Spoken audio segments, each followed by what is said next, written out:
السلام علیکم ورحمۃ اللہ وبرکاتہ۔ الحمد للہ رب العالمین والصلاة والسلام علی رسولہ الامین وعلی آلہ وصحبہ اجمعین وبعد۔ اعوذ باللہ من الشیطان الرجیم، بسم اللہ الرحمن الرحیم۔ سبحانک لا علم لنا الا ما علمتنا انک انت العلیم الحکیم۔ رب اشرح لی صدری ویسر لی امری واحلل عقدۃ من لسانی یفقہوا قولی۔ اللہم ربی زدنی علما۔ محترم سامعین و سامعات، آج ہم لوگ سورۃ البقرہ سورہ نمبر 2 آیت نمبر 67 سے تفسیر کرنے جا رہے ہیں۔ اللہ سبحانہ وتعالیٰ فرماتے ہیں وَإِذْ قَالَ مُوسَىٰ لِقَوْمِهِ إِنَّ اللَّهَ يَأْمُرُكُمْ أَن تَذْبَحُوا بَقَرَةً قَالُوا أَتَتَّخِذُنَا هُزُوًا قَالَ أَعُوذُ بِاللَّهِ أَنْ أَكُونَ مِنَ الْجَاهِلِينَ۔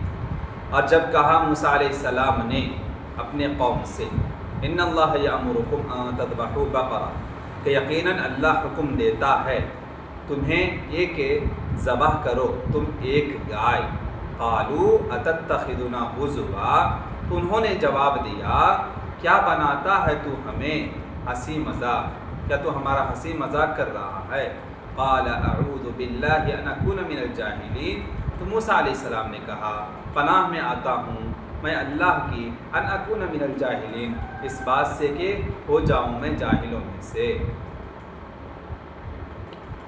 وَإِذْ قَالَ مُوسَىٰ لِقَوْمِهِ إِنَّ اللَّهَ يَأْمُرُكُمْ أَن تَذْبَحُوا بَقَرَةً قَالُوا أَتَتَّخِذُنَا هُزُوًا قَالَ أَعُوذُ بِاللَّهِ أَنْ أَكُونَ مِنَ الْجَاهِلِينَ۔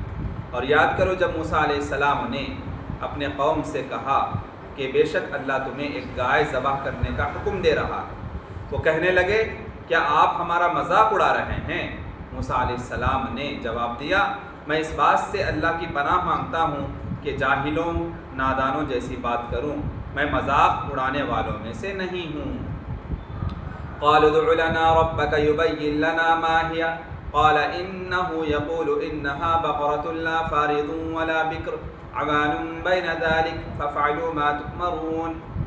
قالوا، انہوں نے کہا ادع لنا ربك يبين لنا ما هي، کہ دعا کرو تو ہمارے لیے اپنے رب سے، تم ہمارے لیے اپنے رب سے دعا کرو۔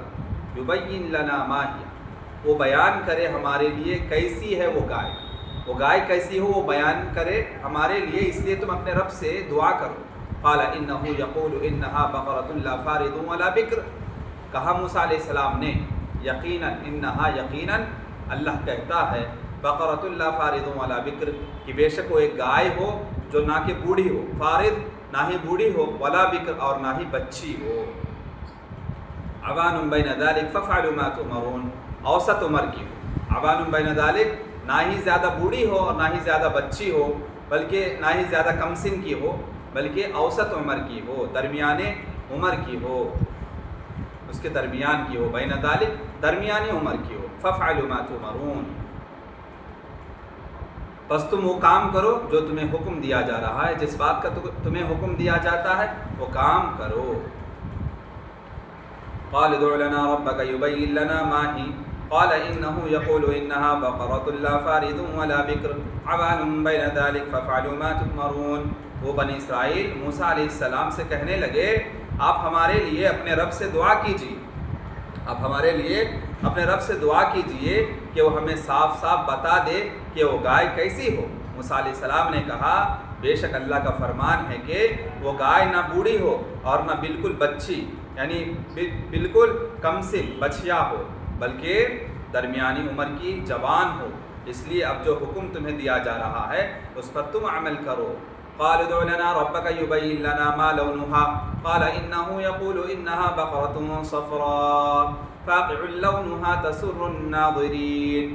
قال ادع لنا ربك يبين لنا ما لونها، پھر انہوں نے سوال کیا کہ اپنے رب سے آپ دعا کیجیے۔ قال ادع لنا ربك يبين لنا، انہوں نے کہا کہ آپ اپنے رب سے دعا کیجیے، يبين لنا ما لونها، کہ وہ رب بیان کرے ہمیں کہ اس کا رنگ کیسا۔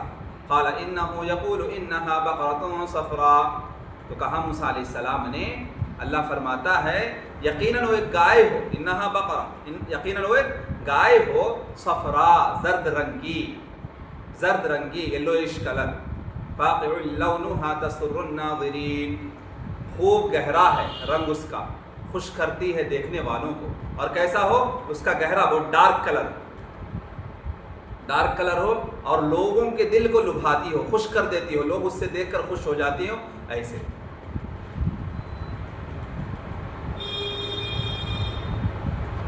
قالوا ادع لنا ربك يبين لنا ما لونها قال إنه يقول إنها بقرة صفراء فاقع لونها تسر الناظرين.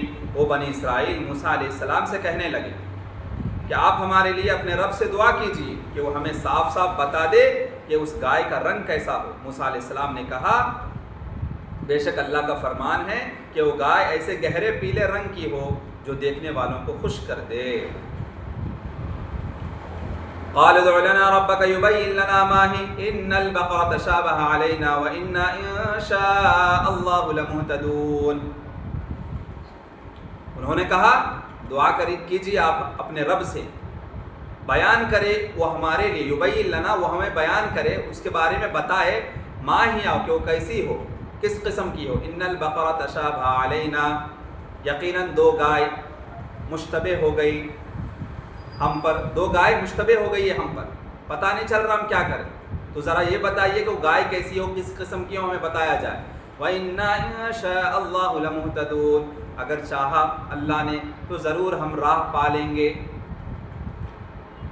وہ بنی اسرائیل موسیٰ علیہ السلام سے کہنے لگے آپ ہمارے لیے اپنے رب سے دعا کیجئے کہ وہ ہمیں صاف صاف بتا دے کہ وہ گائے کیسی ہو، کیونکہ گائے ہم پر مشتبہ ہو گئی ہے، ہم کنفیوزڈ ہو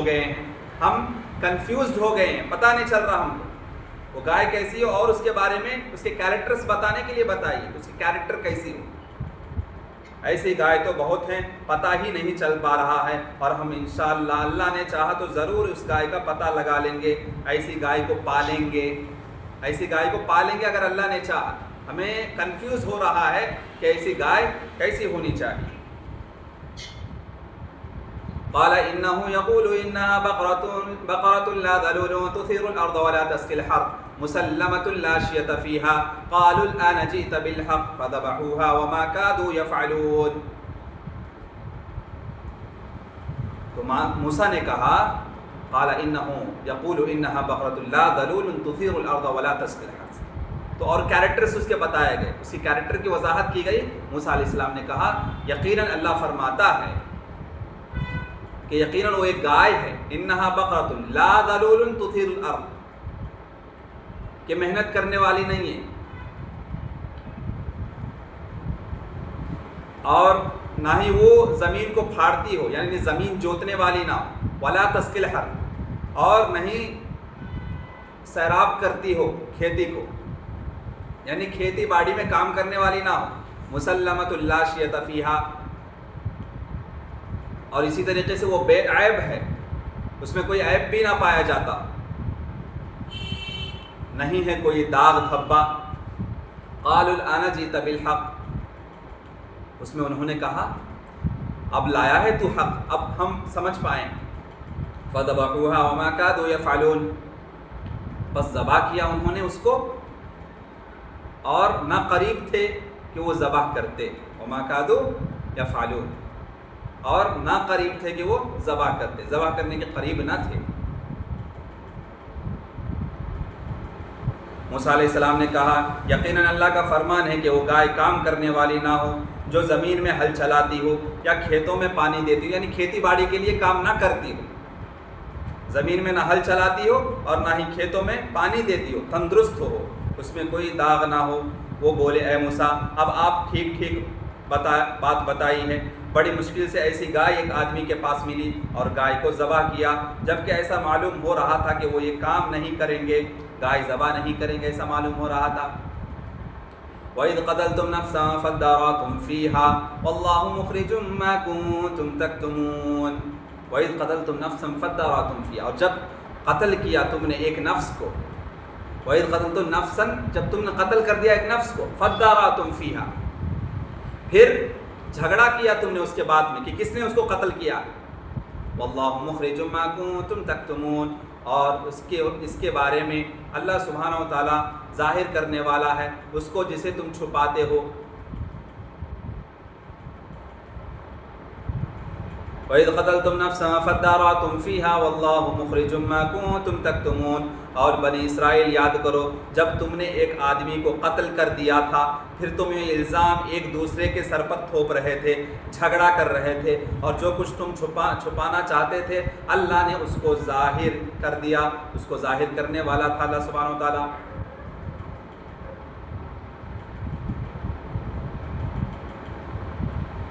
فَقُلْنَا اضْرِبُوهُ بِبَعْضِهَا كَذَلِكَ يُحْيِي اللَّهُ الْمَوْتَى وَيُرِيكُمْ آيَاتِهِ لَعَلَّكُمْ تَعْقِلُونَ۔ فَقُلْنَا اضْرِبُوهُ بِبَعْضِهَا، بس کہا ہم نے مارو تم اس مردے کو ایک ٹکڑا اس گائے کا، كَذَلِكَ يُحْيِي اللَّهُ الْمَوْتَى، اسی طریقے سے اللہ سبحانہ و تعالیٰ مردوں کو دوبارہ زندہ کرتا ہے، اسی طرح اللہ سبحانہ و تعالیٰ مردوں کو دوبارہ زندہ کرے گا۔ وَيُرِيكُمْ آيَاتِهِ لَعَلَّكُمْ تَعْقِلُونَ، اور وہ دکھاتا ہے تمہیں نشانیاں اپنی قدرت کی تاکہ تم عقل رکھو سمجھو۔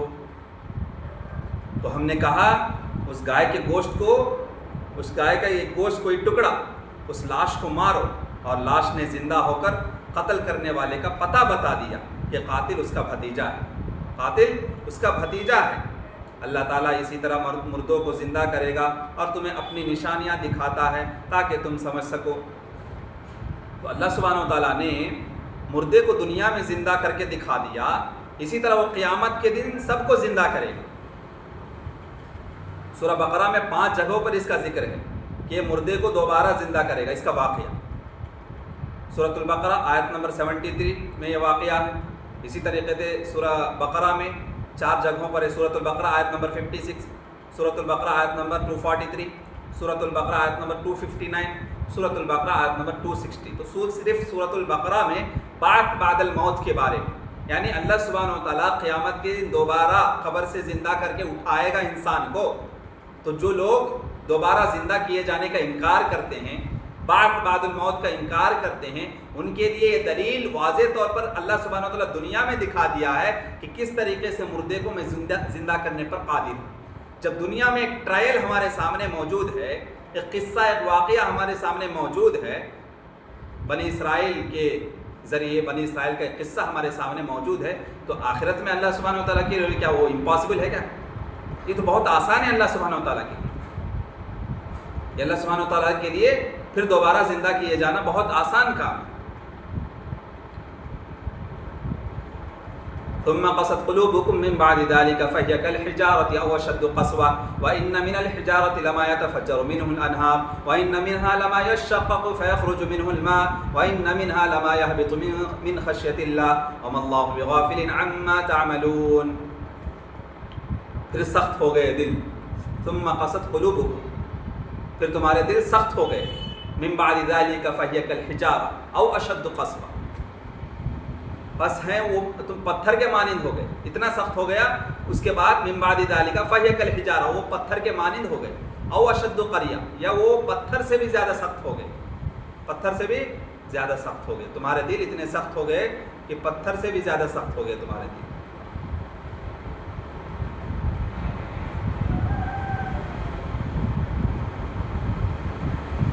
وَإِنَّ مِنَ الْحِجَارَةِ لَمَا يَتَفَجَّرُ مِنْهُ الْأَنْهَارُ، اور تحقیق کچھ پتھر البتہ وہ یہ ہیں کہ پھوٹتی ہیں ان سے نہریں۔ تمہارا دل اتنا سخت ہو گیا ہے، حالانکہ پتھر بھی ایسے ہیں جو نرم ہو کے ان سے نہریں بہتی، چشمے پھوٹتے ہیں، لیکن تمہارا دل اتنا سخت ہو گیا ہے کہ اللہ کے احکامات کو ایکسیپٹ نہیں کرتی۔ وَإِنَّ مِنْهَا لَمَا يَشَّقَّقُ فَيَخْرُجُ مِنْهُ الْمَاءُ،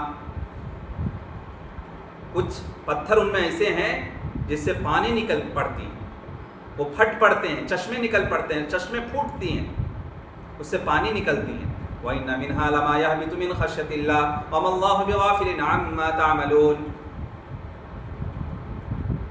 اور کچھ ان میں سے ایسے ہیں جو گر پڑتے ہیں اللہ کے ڈر سے، پتھر سخت ہونے کے باوجود نرم ہو جاتے ہیں اللہ کے ڈر سے، پھوٹ پڑتے ہیں، اس سے چشمے جاری ہو جاتی ہیں۔ وَمَا اللَّهُ بِغَافِلٍ عَمَّا تَعْمَلُونَ، اور نہیں اللہ غافل اس سے جو تم کرتے ہو، جو تم کچھ کر رہے ہو، اللہ سبحانہ وتعالیٰ ہر چیز سے باخبر ہے، غافل نہیں ہے۔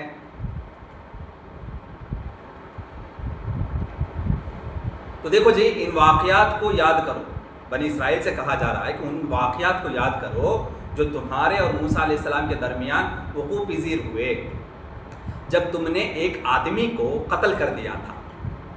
اس کے قاتل کے بارے میں آپس میں اختلاف کرنا اور قتل کو ایک دوسرے پر ڈالنا شروع کر دیا، حتیٰ کہ تم نے معاملے کو بہت بڑھا دیا، اور اگر اللہ تعالیٰ کی توضیح نہ ہوتی، اللہ تعالیٰ اس کو ایکسپلین نہیں کرتا، اس کو لوگوں کے سامنے ظاہر نہ کرتا، تو قریب تھا کہ تم ایک بڑے شر اور فساد میں مبتلا ہو جاتے، بڑے شر اور فساد میں مبتلا ہو جاتے۔ حضرت موسیٰ علیہ السلام نے قاتل کو تلاش کرنے کے لیے تمہیں گائے ذبح کرنے کا حکم دیا۔ اب یہ اختلاف کرنے لگے کہ اس کا مرڈر کون کیا، ایک آدمی کا مرڈر ہو گیا تھا، اب آپس میں اختلاف کرنے لگے کہ کس نے اس کی مرڈر کی، اس کی ہتیا کس نے کی۔ تو اختلاف میں پڑ گئے، اور اختلاف اتنا زور ہو گیا، اتنا شر میں مبتلا ہو گئے، فتنے میں مبتلا ہو گئے کہ آپس میں ایک دوسرے کو مارنے کے لیے تیار ہو گئے۔ جب فتنہ زیادہ ہو گیا، شر زیادہ ہوا، تو اللہ سبحانہ وتعالیٰ نے حکم دیا موسیٰ علیہ السلام کے ذریعے کہ کہو وہ ایک گائے ذبح کرے۔ تو حضرت موسیٰ علیہ السلام نے قاتل کو تلاش کرنے کے لیے ایک گائے ذبح کرنے کا حکم دیا۔ تم پر فرض تھا کہ تم فوراً اس کے حکم کی تکمیل کرتے۔ قوم پر فرض، بنی اسرائیل کے اوپر فرض یہ تھا کہ جب کہا موسیٰ علیہ السلام کہ تم ذبح کرو تو ذبح کر دیتے، لیکن قوم ایسا نہ کی، حکم کی تکمیل نہیں کی، وہ لوگ اس پر کسی قسم کا اعتراض نہ کرتے۔ وہ لوگ اعتراض کیے ہیں، کراس کوشچن کیے ہیں، یعنی جو حکم تھا گائے کو ذبح کر دو، تو گائے کو ذبح کر دیتے تو مسئلہ حل تھا، خلاص کوئی مسئلہ نہیں تھا وہاں پہ۔ وہ لوگ جتنے سوالات کرتے گئے، ان کے لیے اس حکم کی تکمیل کرنا اتنا مشکل ہوتا گیا۔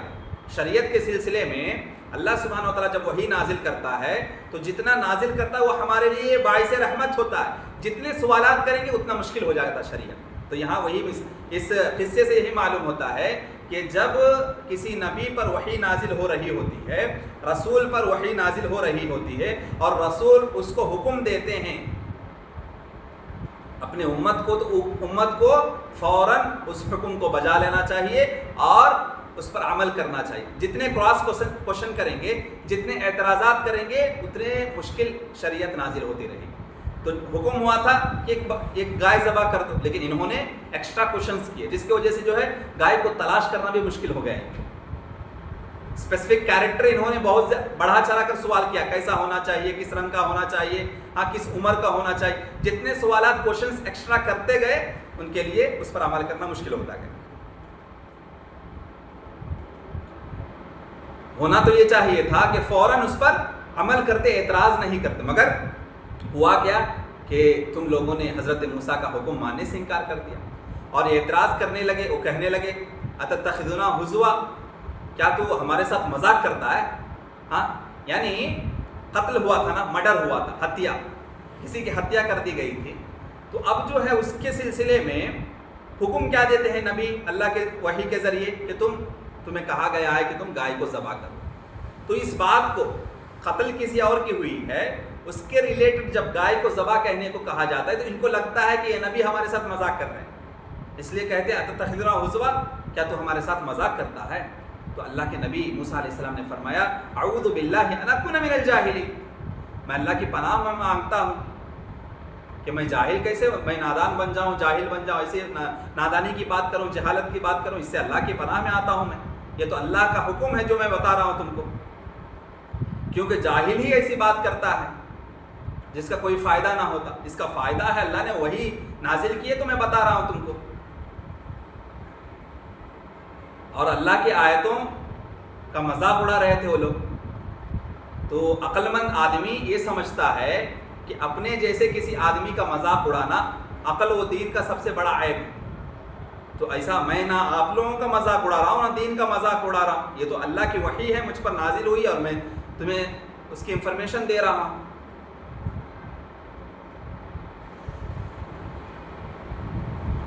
اب جب اللہ کا حکم نازل ہو جائے تو یہ فضیلت وہ آیت کا تقاضا کرتی ہے کہ وہ اپنے رب کا شکر کرے اور اس کے بندوں کے ساتھ شفقت کے ساتھ پیش آئے۔ یہ نبی کا معاملہ ہوتا ہے۔ تو جب حضرت موسیٰ علیہ السلام نے ان سے یہ کہا تو انہیں معلوم ہو گیا کہ یہ سچ ہے۔ کہنے لگے ادعو لنا ربک یبین لنا ما ہی، اپنے رب سے دعا کرو، وہ بیان کرے کہ وہ کیا ہے، یعنی اس گائے کی عمر وغیرہ کیا ہے؟ قال انه يقول انها بقرة لا فارض. موسیٰ علیہ السلام نے کہا کہ اللہ کہتا ہے وہ ایسی گائے ہو جو بوڑھی نہ ہو، نہ ہی زیادہ بچیا ہو، کم عمر کی، کم سن کی ہو، نہ ہی زیادہ بڑھاپا پن ہو اس کے اندر، بلکہ درمیان ہو. فارض بڑی بھی نہ ہو، ولا بکر اور نہ ہی زیادہ کم سن ہو، بچیا ہو، چھوٹی ہو. اوان بین ذلک فافعلوا ما تؤمرون، ان مذکورہ دو عمروں کے درمیان، یعنی زیادہ بڑھاپا بھی نہ ہو اور زیادہ جوانی بھی نہ ہو، بلکہ درمیان متوسط عمر کی ہو. پھر کہا گیا کہ تم وہ کام کرو جس کا تمہیں حکم دیا جاتا ہے، تشدد اور تکلف کو چھوڑ دو. کیا ضرورت ہے ایکسٹرا کوشچن کرنے کی، آسانی کے ساتھ ذبح کر دو. قالوا ادع لنا ربك يبين لنا ما لونها قال انه يقول انها بقرة صفراء فاقع لونها تسر الناظرين. انہوں نے کہا اپنے رب سے ہمارے لیے دعا کرو کہ اس کا رنگ بیان کرے، اس کا رنگ بیان کرے. موسیٰ علیہ السلام نے کہا اللہ کہتا ہے وہ گائے ہو، کیسا ہو؟ زرد رنگ کا ہو، پیلا رنگ کا، خوب گہرائے رنگ ہے اس کا، اتنا بہت ڈارک کلر ہو، یلوئش میں بھی ڈارک یلوئش، خالص زرد رنگ.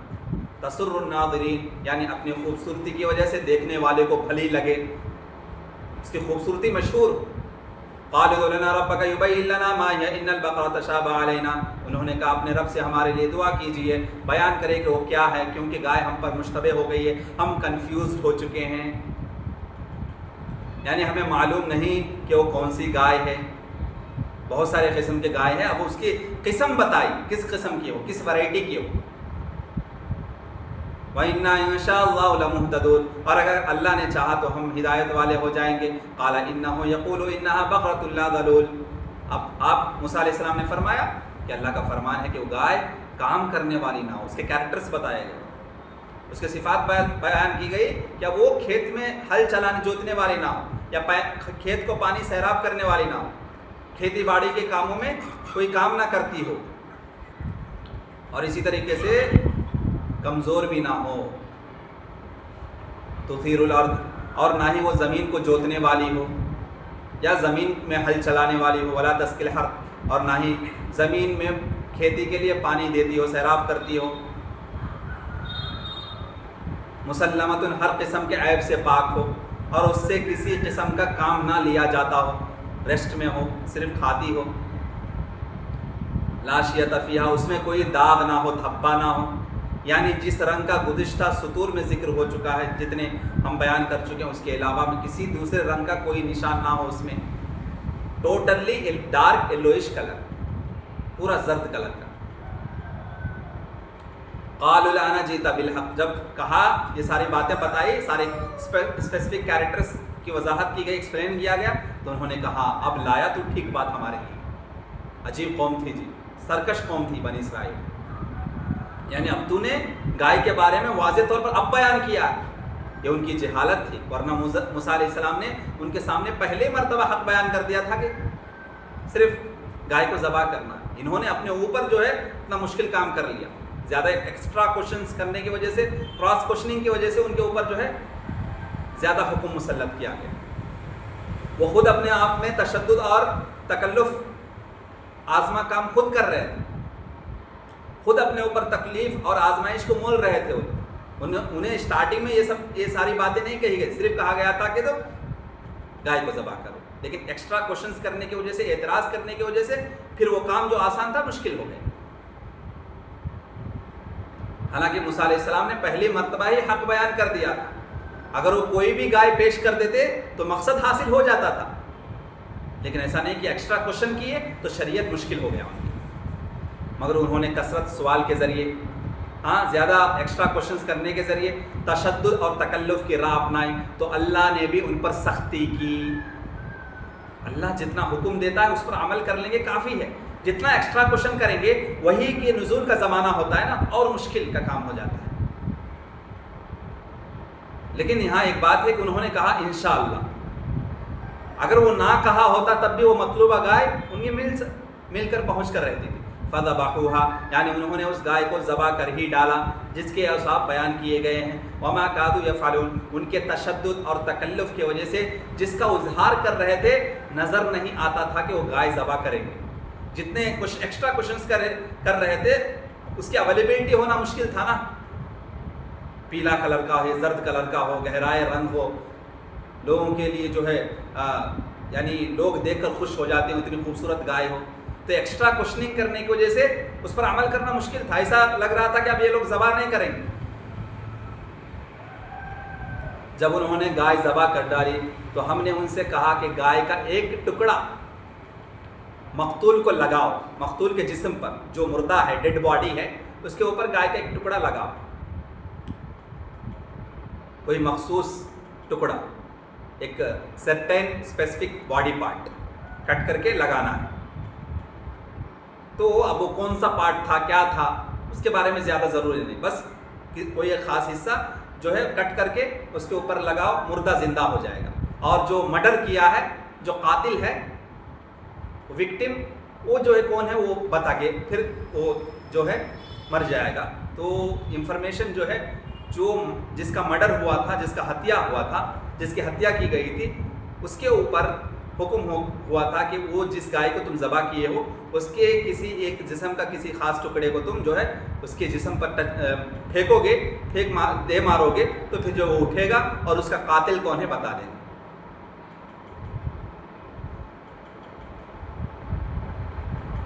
انہوں نے گائے کے کسی حصے کو مقتول کے ساتھ، جس کا مرڈر ہوا تھا، جس کی ہتیا کی گئی تھی، اس کے باڈی پارٹ کو ٹچ کیا، بس اللہ تعالیٰ نے اسے زندہ کر دیا. اور اللہ تعالیٰ نے اس چیز کو ظاہر کر دیا جسے وہ چھپانے کی کوشش کر رہے تھے. یعنی کون ہتیا کیا، کس نے اس کی ہتیا کی، کس نے اس کا مرڈر کیا ہے، اس کے بارے میں اختلاف تھا نا، چھپا رہے تھے. یعنی جو قاتل تھا وہ بھی جھوٹ بول رہا تھا، اختلاف کر رہے تھے. اللہ سبحانہ و تعالیٰ ایکچوئل ریالٹی کیا ہے سب کے سامنے پیش کر دی. تو اللہ تعالیٰ نے اس چیز کو ظاہر کر دیا جسے وہ چھپانے کی کوشش کر رہے تھے. اللہ تعالیٰ نے انہیں باخبر کر دیا کہ قاتل کون ہے، مرڈر کون کیا ہے. ان کے سامنے اللہ تعالیٰ کا اس مقتول کو دوبارہ زندہ کرنا اس بات کی دلیل ہے کہ اللہ تعالیٰ تمہارے مردوں کو زندہ کرے گا. لعلکم تعقلون، شاید کہ تم عقل سے کام لو اور ان کاموں سے رک جاؤ جو تمہارے لیے نقصان دہ ہے. ثم قست قلوبکم، یعنی پھر تمہارے دل بہت سخت ہو گئے. ان پر کسی قسم کی نصیحت کارگر نہیں ہوتی تھی. بنی اسرائیل ہے نا، کتنی بھی نصیحت کرو، کتنے بھی احسانات ذکر کرو، کتنے بھی انعامات ان پر نازل کرو، کتنے بھی احسانات ان کو عطا کر دو، پھر بھی وہ لوگ سدھرتے نہیں تھے، سدھرنے والے قوم ہی نہیں تھی. ہمیشہ جو بھی اللہ کا احکام نازل ہوتا تھا، اللہ کا حکم نازل ہوتا تھا، جو آرڈر نازل ہوتا تھا، اس کے اپوزٹ کام کرتے تھے، اس کی مخالفت کرتے تھے، اس کی سرزنش کرتے تھے. ثم قست قلوبکم، یعنی پھر تمہارے دل بہت سخت ہو گئے. ان پر کسی قسم کی نصیحت کارگر نہیں ہوتی تھی. کتنی بھی واضح نصیحت کر لو، وہ لوگ سدھرنے والی قوم نہیں تھی. من بعد ذلک، یعنی اس کے بعد کہ اللہ تعالیٰ نے تمہیں عظیم نعمتوں سے نوازا، تمہیں بڑی بڑی نشانیوں کا مشاہدہ کرایا، حالانکہ اس کے بعد تمہارے دل کا سخت ہو جانا نامناسب تھا، مناسب کام نہیں ہے. اتنے انعامات سے نوازا جا رہا ہے، نوازے جا رہے ہو، اتنے احسانات تم پر عطا کیے جا رہے ہیں، پھر بھی تم ناشکرے ہو، ہٹ دھرمی ہے تمہارے اندر. یہ مناسب کام نہیں ہے، کیونکہ تم نے جن امور کا مشاہدہ کیا تھا اس کا مطلب یہ تھا کہ تمہارا دل پگھل جائے، اللہ سے قریب ہو جائے، رجوع اللہ ہو جاؤ تم. لیکن ایسا نہیں ہوا، تمہارا دل اور سخت ہو گیا، نصیحت کوئی کارگر نہ ثابت ہوئی. حالانکہ جتنی نشانیاں تم دیکھ چکے ہو، اللہ کو فوراً مان لیتے، اللہ کی اطاعت کرتے. پھر اللہ تعالیٰ نے ان کے دلوں کی سختی کا وصف بیان کیا کہ وہ کتنا سخت تھا بنی اسرائیل کا دل. بنی اسرائیل کی قوم، ان کے پاس جو دل تھا وہ کتنا سخت تھا، کالحجارہ، پتھر کی طرح ہو گیا. یعنی وہ سختی میں پتھر کی مانند ہو گئے تھے، جو لوہے سے بھی زیادہ سخت ہوتا ہے، کیونکہ فولاد ہو یا سیسا جب اسے آگ میں پگھلایا جائے تو پگھل جاتا ہے، بخلاف پتھر کے جو آگ میں پگھلتا بھی نہیں. سمجھ رہے؟ آئرن کو آگ میں جو ہے جلایا جاتا ہے، ٹھیک ہے، تو جل بھی جاتا ہے، پگھل بھی جاتا ہے، میلٹ ہوتا ہے. آئرن میلٹ بھی ہوتا ہے، سرٹن ٹیمپریچر کے اوپر رکھنے کی وجہ سے آئرن میلٹ ہو جاتا ہے. لیکن یہ جو پتھر ہے نا، وہ آگ میں بھی پگھلتا نہیں، اتنا سخت ہے ان کا دل. او اشد قسوہ، یا اس سے بھی زیادہ سخت ہے، پتھر سے بھی زیادہ سخت ہو گیا تھا. یعنی کوئی بھی نصیحت کے بعد ان کے دل کو متاثر نہیں کرتی تھی، ان کے دل کو متاثر نہیں کرتی تھی. یعنی ان کے دلوں کی سختی پتھروں کی سختی سے کم نہیں تھی. پھر اللہ تعالیٰ نے ان پتھروں کو ان کے دلوں پر فضیلت دیتے ہوئے فرمایا، یہاں دیکھو پتھر کی فضیلت ان کے دلوں پر دی گئی. ان کے دل کتنے یعنی بیکار، کوئی کام کی نہ تھی، اس سے بہتر پتھر ہے۔ اللہ سبحانہ و تعالیٰ فرماتا ہے وَإِنَّ مِنَ الْحِجَارَةِ لَمَا يَتَفَجَّرُ مِنْهُ الْأَنْهَارُ وَإِنَّ مِنْهَا لَمَا يَشَّقَّقُ فَيَخْرُجُ مِنْهُ الْمَاءُ وَإِنَّ مِنْهَا لَمَا يَهْبِطُ مِنْ خَشْيَةِ اللَّهِ، کیونکہ بعض پتھروں سے تو نہریں بہہ نکلتی ہیں اور بعض پھٹ جاتے ہیں اور ان سے پانی نکل آتا ہے، اور بعض اللہ کے ڈر سے گڑ پڑتے ہیں، پتھر کی چٹان گر جاتی ہے اللہ کے ڈر سے، اتنی کپکپی اور تاری ہو جاتی ہے پتھروں میں، سخت پتھر بھی اللہ کے ڈر سے نیچے گر جاتی ہے۔ ان تمام مذکورہ امور کی وجہ سے پتھر تمہارے دلوں سے بہتر ہے، تمہارا دل پتھر سے بھی زیادہ سخت ہو گیا، اللہ کی نصیحت تم حاصل نہیں کرتے۔ پھر اللہ تعالیٰ نے ان کو سخت وعید سناتے ہوئے کہا وَمَا اللَّهُ بِغَافِلٍ عَمَّا تَعْمَلُونَ، اللہ سبحانہ و تعالیٰ یہاں پہ وعید سنائی، یعنی وہ تمہارے اعمال سے غافل نہیں ہے، تم جو کچھ کر رہے ہو اللہ تعالیٰ دیکھ رہا ہے، وہ تمہارے اعمال کو پوری طرح جانتا ہے، وہ تمہارے ہر چھوٹے بڑے عمل کو یاد رکھنے والا ہے، وہ ان قریب تمہیں تمہارے ان اعمال کا پورا پورا بدلہ دے گا۔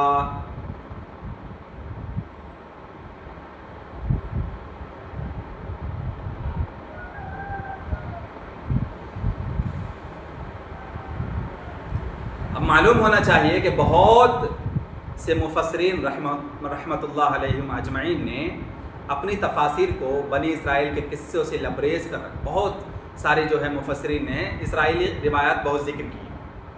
تو یہ بات یاد رکھیں آپ لوگ کہ جب ہم تفسیر کرتے ہیں اور آیات قرآن کی جو آیات ہیں اس کو اسرائیلیات پر پیش کرتے ہیں، جب قرآنی آیات کی تفسیر اسرائیلی روایات، اسرائیلی کی جو کتابیں ہیں ان سے لیتے ہیں، تفسیر کرتے ہیں، تو ان کے مطابق کتاب اللہ کی تفسیر کرتے ہیں اور وہ اپنے اس موقف پر رسول اللہ صلی اللہ علیہ وسلم کے اس فرمان سے استدلال کرتے ہیں۔ بنی اسرائیل سے روایت کرو، اس میں کوئی حرج نہیں ہے، نبی کریم صلی اللہ علیہ وسلم نے فرمایا۔ اس بارے میں عبد الرحمن ناصر السعدی رحمہ اللہ فرماتے ہیں کہ اگرچہ ایک پہلو سے بنی اسرائیل کی روایت نقل کرنے میں کوئی حرج نہیں، مگر اس سے مراد یہ ہے کہ ان روایات کو الگ الگ غیر مقرون، یعنی قرآن کی تفسیر کے ساتھ ملائے بغیر بیان کیا جا سکتا ہے۔ قرآن کی جو آیت ہے نا اس کی تفسیر سے ملائے بغیر یہ بات ذکر کر سکتے ہیں کہ اسرائیل روایت میں ایسا ہے۔ ہمیں ایسا کبھی نہیں بیان کرنا ہے کہ اسرائیل روایت یعنی قرآن کی تفسیر میں مکس نہیں کرنا، بلکہ تفسیر کرتے ہوئے اس کی وضاحت کر دینی ہے کہ یہ قرآن کی تفسیر نہیں ہے بلکہ بنی اسرائیل کی روایت ہے۔ اب بنی اسرائیل کی روایت پر ایمان لانا ضروری نہیں، سمجھ رہے؟ بنی اسرائیل کے جو روایات ہوتے ہیں جو ہمارے قرآن و حدیث کے نصوص نہیں ہیں، بنی اسرائیل کی کتابوں سے لیتے ہیں، تو پھر ان بنی اسرائیلی روایت پر ایمان لانا ضروری نہیں۔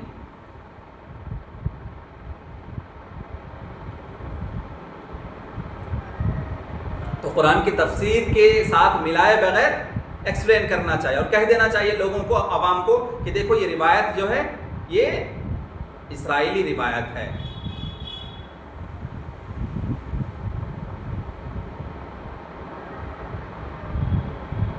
اس لیے کہ کتاب اللہ پر پیش کر کے یعنی تفسیر کرتے وقت اس کو اگرچہ ہم بیان نہیں کریں گے تو لوگ کیا سمجھیں گے؟ یہ بھی ایک تفسیر ہے، صحیح واقعہ ہے، تو ہمیں جو ہے بتا دینا چاہیے کہ اسرائیلی روایت ہے اور اس پر ایمان لانا ضروری نہیں ہے۔ کبھی کبھی کیا ہے، نص کو سمجھنے کے لیے جو ہے کچھ واقعہ ذکر کیا جاتا ہے تاکہ آسانی سے وہ قرآن کی آیت سمجھ میں آ جائے۔ تو جب ہم تفسیر کرتے ہیں تو بتا دینا چاہیے لوگوں کو کہ یہ اسرائیلی روایت ہے، اس پر ایمان لانے کی ضرورت نہیں ہے، وہ قصہ کچھ سمجھ میں آنے کے لیے بس پیش کی جاتی ہے۔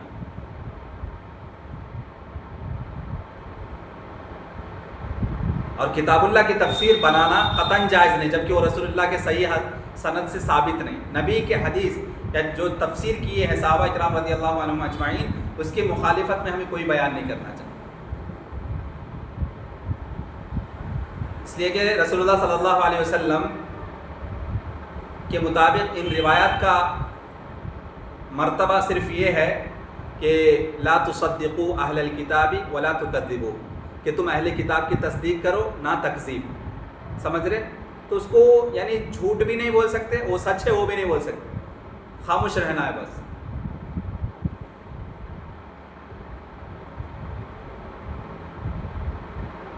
تو جب ان روایات کا مرتبہ یہ ہے کہ ان کی صحت مشکوک ہے، صحیح ہے غلط ہے بول سکتے، نبی نے اس کی روایت بیان نہیں کی، اسرائیلی روایات ہے، اس لیے وہ صحیح ہے یا غلط ہے ڈاؤٹ فل ہے، وہ مشکوک ہے، اور ضروریات دین کے طور پر یہ چیز بھی ہمیں معلوم ہے کہ قرآن مجید پر ایمان لانا اور کہ اس کے الفاظ معانی پر قطعی یقین رکھنا فرض ہے، واجب ہے، ضروری ہے۔ قرآن مجید کے الفاظ، قرآن مجید کے معانی، اس پر قطعی یقین رکھنا ہے، تھوڑا بڑا بھی شک نہیں ہونا اس میں۔ قرآن کریم کے جو الفاظ ہیں، جو معانی ہیں، اس پر قطعی طور پر، کلی طور پر یقین رکھنا واجب ہے۔ لہذا ان مجہول روایات یعنی اسرائیلی روایت کے ذریعے سے منقول قصے کہانیوں کو جن کے بارے میں غالب گمانی ہے کہ جھوٹی باتیں ہیں، ان میں اکثر جھوٹی ہی ہوتی ہیں، یقین کے ساتھ قرآن کے معنی قرار دینا ہرگز جائز نہیں۔ یقینی طور پر قرآن کا جو معنی ہے وہ معنی نہیں ہو سکتا۔ کبھی کبھی سمجھنے کے لیے یہ بیان کر دینا کہ اسرائیلی روایت میں ایسا ہے، وہ ٹھیک ہے، لیکن قطعی طور پر قرآن کو سمجھنے کے لیے اسرائیلی روایت لینا یا اس کو صحیح قرار دینا کیونکہ اس کی صحت معلوم نہیں ہے ہمیں، تو جائز نہیں ہے۔ تو اس بارے میں کسی کو شک میں نہیں رکھنا چاہیے۔ تو اس اصول سے غفلت کے سبب سے بہت سارے یعنی نقصان کا سامنا کرنا پڑتا ہے اور نصوص کو سمجھنے میں غلط فہمی بھی ہو جاتی ہے۔ اس لیے عبد الرحمن سعدی رحمہ اللہ، ناصر سعدی رحمہ اللہ فرماتے ہیں اپنے تفسیر میں کہ بہتر یہ ہے کہ جب آپ بیان کرتے ہیں اسرائیلی روایات کو، تو اسرائیلی روایت کو بیان کرتے وقت جو ہے محتاط رہنا چاہیے، احتیاط رکھنا چاہیے اور لوگوں کو بتا دینا چاہیے کہ اسرائیلی روایت ہے، اس پر کلی طور پر یقین بھی نہیں رکھا جا سکتا۔ تو بعض روایت سے پتہ چلتا ہے کہ ان کا بھتیجا ہی تھا، کوئی مالدار مالدار آدمی تھا، اس کی پراپرٹی حاصل کرنے کے لیے، اس کے پراپرٹی کو ہڑپنے کے لیے گیملنگ کے طور پر اس نے اپنے چچا کی ہتیا کر دی، چچا کی قتل کر دی، اور ان کا جو گھر تھا، گھر کے چوکھٹ کے سامنے جو ہے لاش پڑی ہوئی۔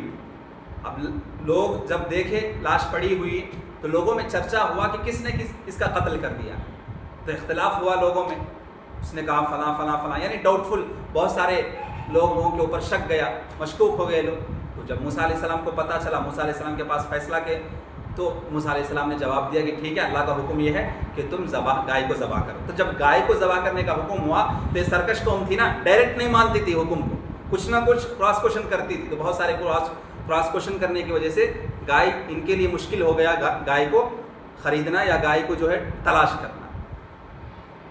تو بہرحال وہ اس مقتول کا بھتیجا ہی قاتل تھا، جس کا مرڈر ہوا تھا، جس کی ہتیا ہوئی تھی، پراپرٹی کے لیے بھتیجے نے اپنے چچا کو جان سے مار دیا تھا۔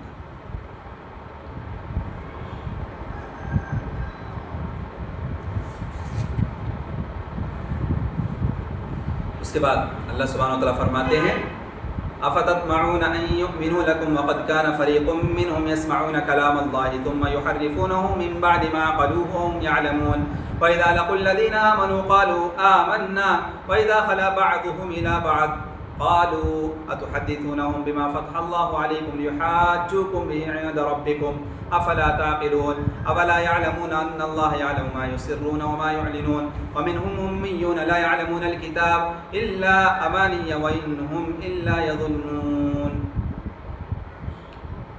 افتطمعون ان يؤمنوا لكم وقد كان فريق منهم يسمعون كلام الله ثم يحرفونه من بعد ما عقلوه وهم يعلمون۔ مسلمانوں، کیا اب بھی تمہیں یہ امید ہے کہ یہودی لوگ تمہارے کہنے سے ایمان لے آئیں گے، جبکہ ان میں سے کچھ لوگ اللہ کا کلام سنتے ہیں، پھر اسے اچھی طرح سمجھ لینے کے بعد جان بوجھ کر اس کلام کو بدل دیتے ہیں۔ ثم يحرفونه من بعد ما عقلوه وهم يعلمون، اس میں تحریف کر دیتے ہیں، اس میں چینجز کر دیتے ہیں۔ من بعد ما عقلوه، جان بوجھ کر وہ سمجھ لیتے ہیں اس کلام کو، پھر بھی وہ جان بوجھ کر اس میں چینجز کر دیتے ہیں۔ وَإِذَا لَقُوا الَّذِينَ آمَنُوا قَالُوا آمَنَّا وَإِذَا خَلَا بَعْضُهُمْ إِلَى بَعْضٍ قَالُوا أَتُحَدِّثُونَهُم بِمَا فَتَحَ اللَّهُ عَلَيْكُمْ لِيُحَاجُّوكُم بِهِ عِندَ رَبِّكُمْ أَفَلَا تَعْقِلُونَ۔ اور یہ اہل کتاب کے منافقین جب ایمان والوں سے ملتے ہیں تو کہتے ہیں کہ ہم بھی محمد صلی اللہ علیہ وسلم پر ایمان لے آئے، اور جب اکیلے تنہائی میں آپس میں ایک دوسرے سے ملتے ہیں تو یہودی علماء اور ان کے گروہ بندی کے جو بڑے سردار ہیں، یعنی اہل کتاب کے منافق، جب ان سے آپس میں ملتے ہیں تو کہتے ہیں کہ کیا تم مسلمانوں کو وہ راز کی باتیں بتاتے ہو جو اللہ نے تمہیں بتائی ہے تاکہ وہ اللہ کے سامنے انہیں تمہارے خلاف ثبوت کے طور پر پیش کریں۔ کیا تم سمجھتے نہیں ہو قیامت کے دن یہی لوگ اللہ کے سامنے ہمارے خلاف گواہی دیں گے کہ دنیا میں ہمارے سامنے اسلام کا اقرار کرتے تھے، مسلمانوں سے بات کرنے سے پہلے کچھ سوچ لیا کرو۔ اولا یعلمون ان اللہ یعلم ما یسرون وما یعلنون، کیا وہ یہود یہ نہیں جانتے کہ وہ اللہ سب کچھ جانتا ہے جسے وہ چھپاتے ہیں اور جسے وہ ظاہر کرتے ہیں۔ قیامت کے دن تمہارے بارے میں مسلمانوں کے بتانے سے پہلے ہی اللہ سب کچھ جانتا ہوگا، بتانے کی ضرورت نہیں ہے، وہ ان باتوں کو خوب اچھی طرح جانتا ہے جو تم آپس میں اپنے ساتھی یہودیوں سے کرتے ہو۔ اب یہاں پر اہل کتاب کے ایمان لانے کے بارے میں اہل ایمان کی امیدوں کو ختم کر دیا ہے کہ تم ان کے ایمان کی امید نہ رکھو۔ اہل کتاب ایمان لائیں گے، یہودی لوگ ایمان لائیں گے، اس کی امید نہ رکھو۔ ان کے اخلاق ایسے ہیں جو ان کے ایمان کے امید کے متقاضی نہیں ہیں، وہ اتنے شرپسند ہیں، اتنے ہٹ دھرم آدمی ہیں کہ وہ لوگ ایمان لانے والے نہیں ہیں۔ ان کے اخلاق تم دیکھ چکے ہو، وہ انبیاء کے مقتولین ہیں، انبیاء کے قاتلین ہیں، انبیاء کے قاتلین ہیں، انبیاء ان کے مقتولین ہیں، انبیاء کو قتل کیا انہوں نے، اور انبیاء کی کسی بات کو نہ سنی، اور جتنی شریعت کی بات نازل ہوتی رہی اس کے اوپر انہوں نے کراس کوشچن کی، اور ان کے جتنے بھی اخلاق رذیلہ یہاں بیان کیے گئے، کتنے ہٹ دھرم تھے اور کتنے کراس کوشچنز کرنے والے تھے، انہی کی جو یہ خصلتیں ہیں، بری خصلتوں کی وجہ سے اب تم اس بات کا کوئی یعنی امید مت رکھو کہ یہ لوگ ایمان لانے والے ہیں۔ ان کے اخلاق ایسے ہیں جو ان کے ایمان کی امید کے متقاضی نہیں۔ اب ایمان لائیں گے یہ سوچو بھی مت، کیونکہ اللہ تعالیٰ کے کلام کو سمجھ کر جان بوجھ کر اس کے معنی میں تحریف کرتے ہیں، چینجز کرتے ہیں۔ اہل کتاب ان کے پاس تورات ہے، انجیل ہے، سمجھ رہے، یہودیوں کے پاس تورات اور عیسائیوں کے پاس انجیل، ان کے پاس ساری چیزیں ہیں، علم رکھتے ہیں وہ لوگ، پھر بھی ساری چیز کو جاننے کے بعد بھی اس میں چینجز کر چکے ہیں، وہ لوگ چینجز کر دیے، تحریف کر دی اس کے معنی، وہ اس کے لیے ایسے معانی اور مفاہیم وضع کرتے ہیں جو اللہ تعالیٰ کی مراد نہیں ہیں۔ اگر تم اللہ کی بات بیان بھی کرو گے، جو وحی نازل ہوتا ہے اس کو ان کے سامنے تشریح بھی کرو گے، تو اس پر وہ اپنے طرف سے جو وہ اپنے عقل کو، ان کے عقل کو جو سمجھ میں آتی وہی سمجھیں گے، اس کی اپنی ایکسپلینیشن کریں گے، تمہاری ایکسپلینیشن کو نہیں ماننے والے وہ لوگ، اپنی مراد بیان کریں گے، اور اس لیے کیوں وہ اپنی مراد بیان کریں گے تاکہ لوگ اس وہم میں مبتلا ہوں، کنفیوز ہو جائیں کہ مفاہیم اللہ تعالیٰ کی طرف سے، حالانکہ اللہ تعالیٰ کی طرف سے ہرگز نہیں ہے، وہ جو بیان کر رہے ہیں اپنے طرف سے ایکسپلینیشن، وہ اللہ کی طرف سے نہیں ہے۔ بس جب ان کی اس کتاب کے بارے میں یہ حالت ہے جسے وہ اپنے لیے باعث شرف اور اپنا دین قرار دیتے ہیں، اپنے کتاب کے بارے میں انہوں نے اتنی ملاوٹ کر دی ہے، اس میں اتنی تحریف کر چکے ہیں، اتنے چینجز کر چکے ہیں، اس میں اپنی باتوں کی ملاوٹ کر دی ہے، اللہ کی باتوں کو میٹھا رکھا ہے، تو جب ان کی اس کتاب کے بارے میں یہ حالت ہے جسے وہ اپنے لیے باعث شرف اور اپنا دین قرار دیتے ہیں، اور اس کتاب کے ذریعے سے وہ لوگوں کو اللہ کے راستے سے روکتے ہیں، تب ان سے کس لیے یہ امید رکھی جا سکتی ہے کہ وہ تم پر ایمان لے آئیں گے؟ تو یہ بہت دور کی بات ہے کہ وہ ایمان لائیں گے محمد پر صلی اللہ علیہ وسلم۔ اس کے بعد پھر اہل کتاب کے منافقین کا ذکر ہوا، اہل کتاب میں بھی منافقین، ان کا ذکر ہوا کہ وَإِذَا لَقُوا الَّذِينَ آمَنُوا قَالُوا آمَنَّا، جب وہ ایمان والوں کو ملتے ہیں تو کہتے ہیں ہم ایمان لے آئے۔ اہل کتاب میں ایمان والے ہوتے ہیں، یعنی محمد صلی اللہ علیہ وسلم کی زندگی سے پہلے جو لوگ اہل کتاب ہیں، یہود و نصارہ، ان میں بھی مومنین ہیں، موسیٰ علیہ السلام کے پیروکار اور عیسیٰ علیہ السلام کے پیروکار۔ تو ان کے جو منافقین تھے، جب وہ آپس میں جب وہ ملتے تھے وَإِذَا لَقُوا الَّذِينَ آمَنُوا قَالُوا آمَنَّا، مومنین سے ملتے تھے وہ منافقین، تو کہتے کہ ہم ایمان لے آئے، یعنی انہوں نے اپنی زبان سے ان کے سامنے اپنے ایمان کا اظہار کیا جو ان کے دلوں میں نہیں ہے۔ وَإِذَا خَلَا بَعْضُهُمْ إِلَىٰ بَعْضٍ، یعنی جب وہ خلوت میں ہوتے، پرائیویسی میں، اکیلے ہوتے،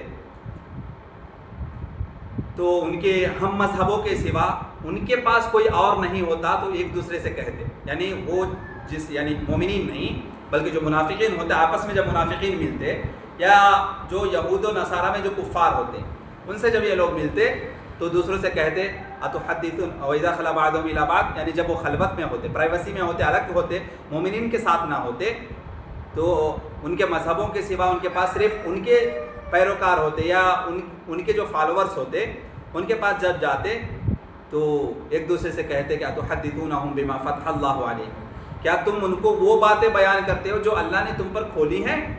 یعنی کیا تم ان کے سامنے اپنے ایمان کا اظہار کرتے ہو اور انہیں بتاتے ہو کہ تم ان کے مانند ہو، ان کے جیسا ہو؟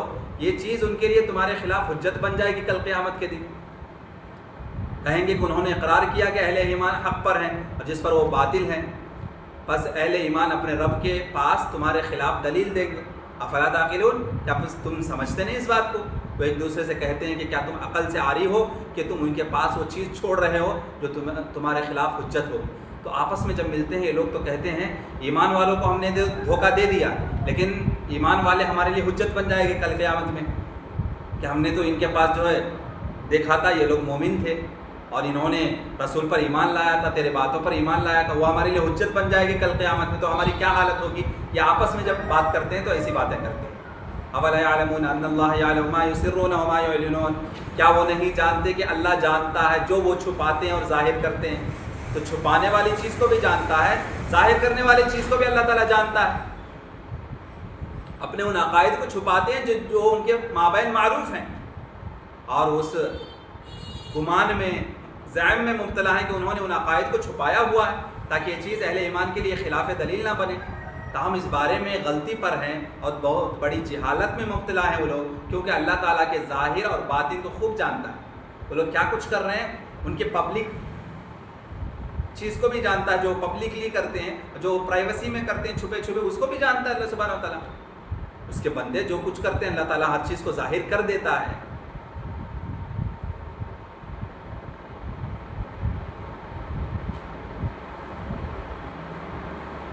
وَمِنْهُمْ أُمِّيُّونَ لَا يَعْلَمُونَ الْكِتَابَ إِلَّا أَمَانِيَ وَإِنْهُمْ إِلَّا يَظُنُّونَ، اور ان یہودیوں میں سے کچھ لوگ ان پڑھ جاہل بھی ہیں جو کتاب یعنی تورات کا علم نہیں رکھتے۔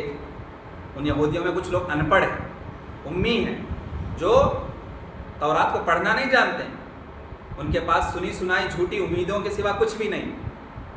ان کے پاس منافقین یا ان کے کفار جو جھوٹی امیدیں سناتے ہیں، جو تحریف کر چکے ہیں لوگ، کیونکہ ان پڑھ ہے نا، تورات میں کیا چیزیں معلوم نہیں، اور جو ان کے عالم دین ہیں وہ لوگ تورات میں تحریف کر چکے ہیں، چینجز کر چکے ہیں، تو کہیں سنی باتوں کو مان لیتے ہیں۔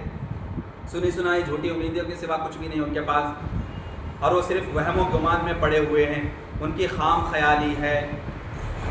ومنہم، اور کچھ ان میں سے یعنی اہل کتاب میں سے امیون، ان پڑھ عوام بھی ہیں، الٹریٹ پیپل، جو اہم علم شمار نہیں کرتے، جو اہل علم میں شمار نہیں ہوتے ہیں، وہ لوگ ان کے پاس علم نہیں ہے۔ لا یعلمون الکتاب الا امانیہ، سوائے تلاوت کے اللہ کی کتاب میں ان کا کوئی حصہ نہیں ہے۔ تلاوت تو کر رہے ہیں، تورات کی تلاوت کرتے ہیں، لیکن اس کا علم نہیں ان کے پاس۔ ان کے پاس اس چیز کی خبر بھی نہیں جو پہلوں کے پاس تھی، جن کے حالات یہ اچھی طرح جانتے ہیں۔ ان کے پاس صرف محض گمان ہے، ظن ہے، اور اہل علم کی تقلید کے سوا کچھ بھی نہیں جانتے وہ لوگ۔ جو اہل علم ہیں ان کے جو بات کہتے ہیں، حالانکہ وہ باتیں کیا کہہ رہے ہیں وہ لوگ؟ تو صرف اپنے مفاد کے خاطر حلال کو حرام، حرام کو حلال، یعنی تحریف کرتے ہیں، چینجز کرتے ہیں، اور اسی سنی سنائی بات کو یہ لوگ مان بھی لیتے ہیں ان پڑھ لوگ۔ تو اللہ تعالیٰ نے ان آیات کریمہ میں اہل کتاب کے علماء، عوام، منافقین اور جنہوں نے نفاق اختیار نہیں کیا، سب کا ذکر فرما دیا۔ ان کے علماء اپنی گمراہی کے موقع پر مضبوطی سے جمے ہوئے تھے، اور عوام بصیرت سے محروم تھی۔ عوام جاہل تھی نا، تو بصیرت سے محروم تھی، اور علماء کی تقلید کرتے تھے، علماء کو فالو کرتے تھے۔ علماء کے پاس علم تھا، لیکن علم اپنے مفاد کے لیے انہوں نے اس کو چینجز کر دیا، اس میں تحریف کر دی تورات میں۔ اور جو عوام تھی وہ عوام جاہل تھی، اور جو بصیرت ہونی چاہیے، جو حکمت ہونی چاہیے، ان کے پاس علم و حکمت کی بصیرت نہیں تھی، جس سے وہ جو ہے شریعت کو سمجھ نہیں رہے تھے، صرف علماء کو فالو کرتے تھے۔ تو یہاں دونوں گروہ کے بارے میں کہا جا رہا ہے کہ دونوں گروہ کے بارے میں تمہیں کوئی امید نہیں رکھنے چاہیے۔ ان کے علماء بھی ایمان نہیں لانے والے، اور ان کے جو جہلا ہیں، جو جاہل لوگ ہیں، ان پڑھ، وہ بھی ایمان نہیں لانے والے ہیں۔ سارے لوگ ہٹ دھرم ہیں، سارے لوگ شر پسند ہیں۔ فَوَيْلٌ لِّلَّذِينَ يَكْتُبُونَ الْكِتَابَ بِأَيْدِيهِمْ ثُمَّ يَقُولُونَ هَٰذَا مِنْ عِندِ اللَّهِ لِيَشْتَرُوا بِهِ ثَمَنًا قَلِيلًا فَوَيْلٌ لَّهُم مِّمَّا كَتَبَتْ أَيْدِيهِمْ وَوَيْلٌ لَّهُم مِّمَّا يَكْسِبُونَ۔ فَوَيْلٌ لِّلَّذِينَ يَكْتُبُونَ الْكِتَابَ بِأَيْدِيهِمْ، بس ہلاکت ہے ان لوگوں کے لیے جو لکھتے ہیں کتاب اپنے ہاتھوں سے۔ ثُمَّ يَقُولُونَ هَٰذَا مِنْ عِندِ اللَّهِ لِيَشْتَرُوا بِهِ ثَمَنًا قَلِيلًا، پھر کہتے ہیں ثُمَّ يَقُولُونَ هَٰذَا مِنْ عِندِ اللَّهِ، یہ اللہ کی طرف سے ہے، لکھتے اپنے جانب سے، تحریف کرتے، چینجز کرتے ہیں اس میں، اور کہتے ہیں اللہ کی جانب سے لیشتروا بہ ثمنا قلیلا، تاکہ اس کے بدلے میں تھوڑا سا مول حاصل کر لیں، اس کو بیچتے ہیں. فویل لہم مما کتبت ایدیہم وویل لہم مما یکسبون، ہلاکت ہے ان کے لیے بوجہ اس کے جو لکھا ان کے ہاتھوں نے، اور ہلاکت ہے ان لوگوں کے لیے اس سبب کی وجہ سے کہ وہ اس سے کماتے ہیں.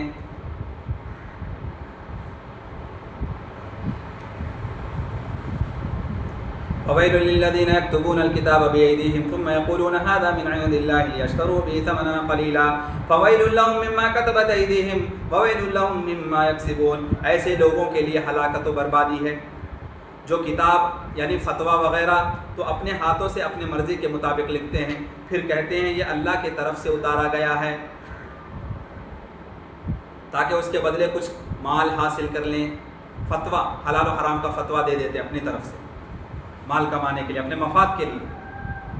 تو لکھائی کی وجہ سے ان کے لیے ہلاکت و بربادی، جو فتویٰ دیتے ہیں نا، آرڈر پاس کرتے ہیں، اس کے لیے ان کے ہلاکت و بربادی ہے، اور ان کمائی کی وجہ سے بھی ان کے لیے ہلاکت و بربادی ہے. کتنی بری ہوئی لکھائی ہے اور کتنی بری کمائی ہے. اللہ تعالیٰ نے ان لوگوں کو سخت وعید سنائی جو کتاب اللہ میں تحریف کرتے ہیں، چینجز کرتے ہیں اپنے مفاد کے خاطر، حلال و حرام کا فتویٰ دینا. یعنی جو پیسہ والا ہے اس کے پاس آئے گا مالدار، وہ اپنی خواہش کے مطابق فتویٰ جاننا چاہے گا، اس کی خواہش کے مطابق فتویٰ لکھ دیں گے، پیسہ چاہیے تو اپنی تحریف اور جو کچھ وہ لکھتے ہیں اس کے بارے میں کہتے ہیں ھذا من عند اللہ نعوذ باللہ من ذلک. تو دیکھو جی، فتویٰ کا جو معاملہ ہے نا، ہر کوئی مفتی نہیں بن سکتا. مثال کے طور پر ہم لوگ کچھ سال کسی جامعہ میں پڑھے الحمدللہ، فارغ التحصیل ہوئے الحمدللہ، فضیلت کی ڈگری حاصل ہوئی ہے، لیکن ہم اس کے اہل نہیں ہیں کہ ہم فتویٰ دیں. فتویٰ کے لیے مفتی حضرات وہ فتویٰ دیں گے. جو علم ہمارے پاس ہے الحمدللہ دیں گے، جو نہیں ہے اس کو فوراً لا ادری، مجھے نہیں پتہ بولنا ہے. اور یہی حق ہے، ہمارا کام ہے جو علم ہے اس کے مطابق ہم فتویٰ دیں. جو معلوم نہیں ہے، جو مفتی حضرات ہیں وہ کام کریں گے. ہر عالم مفتی نہیں ہو سکتا، اس بات کو سمجھنا ہے عوام کو. آج کل کیا ہوتا جی، ہاں سوٹ بوٹ کوٹ پہن لیتے ہیں، اپنی ایک اون اسٹوڈیو رہتی ہے یوٹیوب کی یا سوشل میڈیا کے پلیٹ فارم، وہاں سے بیٹھ کر ہاں اے سی روم میں سارے ہر چیز جو ہے فنانشیل سپورٹ مل جاتا ہے ادھر سے ادھر سے، دین کے نام پہ پیسے آتے ہیں، دعویٰ سینٹرز قائم ہو جاتے ہیں. اللہ ماشاء اللہ خلوص للہیت تقوی کے ساتھ دین کے کام کرنے والے بھی ہیں الحمدللہ، لیکن یہاں بھی ریاکاری آ جا رہی ہے اور مفاد پرستی کے لیے بھی تھوڑے دعویٰ سینٹرز قائم ہیں. اور جہاں واقعی معنی میں کوئی علماء ربانی یا مفتیان کرام نہیں بیٹھتے، کوئی ایڈوکیٹ بیٹھتا ہے، کوئی انجینئر بیٹھتا ہے اور لوگوں کے فتوے دیتا ہے لوگوں کے مسائل کے. نعوذ باللہ من ذالک. عوام بھی گمراہ، وہ مفتی بھی گمراہ، جو صرف ٹائی کوٹ پہنے ہوئے ہاں یا کچھ ایسے یعنی ٹیم تیار ہو رہی ہے آج کل، جو سائنس اینڈ ٹیکنالوجی جانتی ہیں، جو سافٹ ویئر چلانا جانتی ہیں، اس کو یوز کرنا چاہتی ہیں، ہاں اسی طریقے سے سوشل میڈیا پلیٹ فارم کو یوز کرنا چاہتی ہیں، لیکن ان کے پاس ٹھوس علم نہیں ہے، مضبوط علم نہیں ہے، اور ہر مسائل کا فتویٰ دینا چاہتی ہے، اور عوام جو ہے گمراہ ہو رہی، عوام بھی اٹریکٹ ہوتی ہے. کیوں؟ علماء ربانی کے پاس social media platform utilise کرنا ان کو پتہ نہیں ہوتا ان کو، اور جو علماء نہیں ہیں، جو مفتیان کرام نہیں ہیں، ان کو social media plate form use کرنا معلوم ہے تو اس کا غلط استعمال ہو رہا ہے. اللہ ماشاء اللہ اچھے اسٹوڈیوز ہیں، علم کی باتیں ہو رہی ہیں الحمدللہ، علماء ربانی جواب دے رہے ہیں، مفتیان کرام ماشاء اللہ جواب دے رہے ہیں، اچھی بات ہے، خوشی کی بات ہے. لیکن وہیں کہیں یہ جو رستہ ہے نا بھٹک بھی رہا، لوگ گمراہ بھی ہو رہے ہیں. علماء ربانی فتویٰ نہیں دے رہے، مفتیان کرام فتویٰ نہیں دے رہے. سوٹ بوٹ میں سوٹ بوٹ پہنا ہوا کوئی جو ہے ایڈوکیٹ یا کوئی انجینئر، کوئی فلاں سافٹ ویئر کمپنی کا چلانے والا سی او، کوئی بس جو ہے ہر مسئلے کا فتویٰ دینے کے لیے تیار ہے، اور لوگ شریعت اس سے حاصل کر رہے ہیں. نعوذ باللہ من ذالک. تو لوگ گمراہ نہیں ہوں گے کیا جی؟ علماء ربانی کو چھوڑ کے، مفتیان کرام کو چھوڑ کے، اپنے جو بستی میں علماء ہیں ان کی عزت نہیں کرتے. سمجھ رہے؟ یہ بھی ایک فتنہ ہے آج کل. ان کے بستی میں جو مسجد ہے، ان کے گھر کے قریب جو مسجد ہے، ان کے محلے کی جو مسجد ہے، وہاں کے امام صاحب، وہاں کے عالم صاحب، وہاں کے مولوی صاحب کی کوئی کیئر نہیں کرتے، کوئی پرواہ نہیں. کیوں؟ سوشل میڈیا کے ذریعے جو پلیٹ فارم سے استعمال کر سوشل میڈیا پلیٹ فارم کے ذریعے جو علم حاصل کر رہے ہیں اپنے آپ کو سننے والا بھی مفتی جان رہا ہے. سمجھ رہے؟ آج کل کیا ہے ایک فتنہ یہ بھی ہے کہ ہر مسجد میں اس طریقے کے نوجوان حضرات تیار ہو رہے ہیں جو فتویٰ کہاں سے لے رہے؟ اپنے محلے کے مسجد کے امام سے نہیں. اس کو تو امام اس کو کیئر ہی نہیں کرتے ان کی، نعوذ باللہ من ذالک، اللہ کی پناہ. اس عالم کی کوئی پرواہ نہیں کرتے، اور نہ اپنے محلے یا اپنے جو سوسائٹی میں یا کمیونٹی میں جو مفتی حضرات اس کی بھی کیئر نہیں کرتے. سوشل میڈیا کے ذریعے ہی ہر چیز، اور سیکھتے بھی ہیں تو علماء ربانی سے نہیں. اگرچہ الحمدللہ علماء ربانی کے ذریعے فتویٰ حاصل کر رہے ہیں، اچھی بات ہے، خوشگوار بات ہے، لیکن اکثر طبقہ آپ دیکھیں گے علماء ربانی مفتیان کرام سے ان کا کوئی تعلق نہیں ہوتا، کسی ایڈوکیٹ یا کسی انجینئر سے تعلق ہوتا ہے، اس کے سوشل میڈیا پلیٹ فارم سے علم حاصل کر رہے ہیں. کیا ہے یہ؟ ایک فتنہ ہے آج کل سوشل میڈیا کا. مجھے اور آپ کو سوچنا ہے کہ ہم علم جو حاصل کرتے ہیں کس سے حاصل کر رہے ہیں، اس کا منہج کیا ہے، اس کا طریقہ کیا ہے، کیا وہ واقعی منہج سلف صالحین کے روشنی میں جواب دے رہا ہے؟ کیونکہ دیکھو جی، ہر داڑھی والا، ہر ٹوپی والا، ہر جبہ ٹوپی والا جو عالم نہیں ہوتا، یا ہر کوئی اپنے آپ کو عالم کہلانے والا عالم نہیں ہوتا. عالم نما صفت یعنی صرف جو ہے ایک صوفی کی طرح نظر آنا، لمبی داڑھی، ٹوپی جبہ پہن لینا، وہ عالم نہیں کہلائے گا جب تک اس کے اندر راسخ علم نہ ہو، اس کے پختہ علم اس کے دل میں پیوست نہ ہو، اور علماء ربانی نہ ہو. عالم کیسا ہو؟ متقی ہو، پرہیزگار ہو، اور اس کے صفات ہی کچھ الگ ہوتے ہیں. سمپل سٹی کی زندگی ہوتی ہے، ہائی فائی کی زندگی نہیں ہوتی ان کی. زیادہ وہ سوشل میڈیا کے پلیٹ فارم کو یوز نہیں کرتے ہیں. جاؤ دیکھو بڑے بڑے جامعات میں، یونیورسٹیز میں، جو اسلامک یونیورسٹیز ہیں، وہاں کے جو مشائخ ہوتے ہیں، جو وہاں کے علماء ربانی ہوتے ہیں، سمپل سٹی، سادگی کی زندگی ہوتی ہے ان کی، زہد و ورع تقویٰ کی زندگی ہوتی ہے ان کی. وہ نہ سوٹ بوٹ پہنیں گے، ہاں یہاں تک کہ ویسٹ کوٹ بھی استعمال نہیں کرتے، ہو سیدھی سادی زندگی ہوتی ہے، لیکن علم کا سمندر ہوتا ہے ان کے پاس. تو کبھی وقت ملے تو علماء سے کانٹیکٹ کر کے ان سے وقت نکال کے ان کے پاس بیٹھنا، ان سے جو ہے علم دین حاصل کرنا. خاص کر جو ہمارے محلے کے امام صاحب ہیں، بستی کے جو مرکز مسجد کے جو مفتی ہیں، جو واقعی مفتی ہے، علماء رب اللہ سے ڈرتے ہوئے فتویٰ دیتے ہیں. ورنہ اگرچہ ہر کوئی یہ کہے ھذا من عند اللہ، یا اللہ کے جانب سے، لیکن کہتا اپنے جانب سے ہے. سمجھ رہے؟ خود گمراہ ہو رہا، دوسروں کو بھی گمراہ کرنا. نبی کریم صلی اللہ علیہ وسلم نے قیامت کے قریب کی ایک نشانی یہ بھی بتائی کہ علم کو اٹھا لیا جائے گا. علم کو اٹھا لینے کا مطلب ہے علماء ربانی کی وفات کثرت سے ہوتی رہے گی. اللہ سے ڈر کر فتویٰ دینے والے مفتیان کرام رحمہم اللہ کی وفات ہوتی رہے گی. اور ایسے ٹھکوس لے ایمان کے آڑ میں، دین کے آڑ میں دین کو بیچنے والے حضرات آئیں گے، اور وہ اپنے پلیٹ فارم کے ذریعے اضلوا فاضلوا، لوگوں کو بھی گمراہ کریں گے. ضلوا فاضلوا، لوگوں کو بھی گمراہ کریں گے، خود بھی گمراہ ہو جائیں گے. ایسا ہی ہو رہا آج کل. ہر ٹائی سوٹ بوٹ پہننے والا، چاہے وہ انجینئر ہو، چاہے وہ ایڈوکیٹ ہو، بھائی اس کی پروفیشن کیا ہے؟ آپ ذرا سوچو نا، اس کی پروفیشن ہے کیا؟ کس پروفیشن سے تعلق رکھتا ہے وہ؟ ایڈوکیٹ. کام کیا کرنا چاہیے؟ اس کی ایڈوکیسی ہونی چاہیے، وکالت ہونی چاہیے نا. یا آپ دین بھی سمجھیں، دین کو سمجھائیے، دین کو سمجھائیے، لیکن فتوے بازی میں اترنے کی کیا ضرورت؟ شریعت کا علم آپ کے پاس ہے، آپ ایڈوکیٹ ہیں، نو پرابلم، شریعت کا علم سکھائیے. لیکن جو چیز جو آپ کا فن نہیں ہے، جس کو آپ جانتے نہیں ہیں، وہ آپ کی سکلز نہیں ہے فتویٰ دینا، پھر بھی آپ زبردستی فتویٰ دے رہے ہیں. سارے لوگوں کو بتاتے ہیں کہ فتویٰ کا سیشن ہے، ہاں قرآن و حدیث کی روشنی میں کوشچن آنسر کا سیشن رکھا گیا، اور جب آپ دیکھیں گے تو ان کے فتاوے کیسے ہیں؟ قرآن حدیث کے منہج سے ہٹ کر اپنی منمانی فتاوے بھی دے رہے ہیں جو منہج سلف کے خلاف ہے. ہاں کوئی انجینئر ہوتا ہے، کوئی ایڈوکیٹ ہوتا ہے، کوئی بھی اس کا خاص پروفیشن ہے، وہ فتویٰ نہیں دے گا، اس کا فتویٰ بھی قابل قبول نہیں ہوگا جب تک قرآن و حدیث کی روشنی میں نہ ہو. لیکن آج کل ہے سوشل میڈیا کے پلیٹ فارم کے ذریعے ہر کسی کی اپنی اسٹوڈیو ہے، یوٹیوب اسٹوڈیو، سوشل میڈیا کے پلیٹ فارم. ہر کوئی آرام سے بیٹھا ہے، سوٹ بوٹ کوٹ پہن لیتا ہے، بس ہاں آپ کے مسائل ہمارے جوابات. سمجھ رہے کیا ہے؟